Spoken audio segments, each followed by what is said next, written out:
Sveiki, mielieji. Sveikinuosi su jumis iš Nidos. Šiandien nuostabi išties besibaigiančios vasaros diena. Ir noriu su jumis pasidalinti keletą apmąstymų. Turbūt nesuklysiu sakydamas, jog visi mes, žmonės, siekiame ramybės ir harmonijos, to jausmo, jog esame pilni ir pakankami.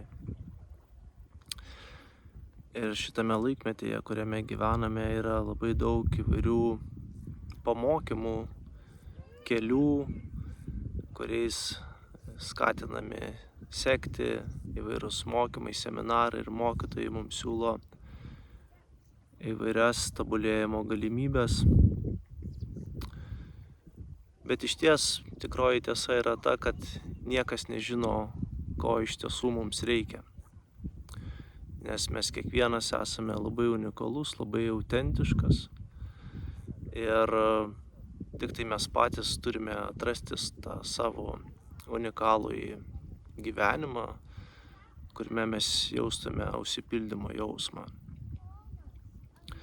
Tad jeigu mes norime daugiau ramybės, mes turime daugiau medituoti. Jeigu mes norime turėti sveiką kūną, mes turime daugiau užsiimti fizinę veiklą ir sveikai maitintis. Jeigu mes norime būti geri tėvai, mes turime tiesiog susitelkti į tėvystę ir motinystę. Tiesiog pajaučiant, kad tai, ką aš darau, yra mano, o ne kažkieno tai kito.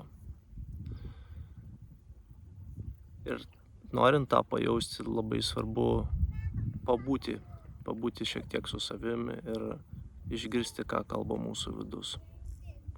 Nes pasauliui reikia ne instagraminės kažkokios realybės, o reikia mūsų unikalumo, mūsų unikalaus gyvenimo ir mūsų unikalių savybių,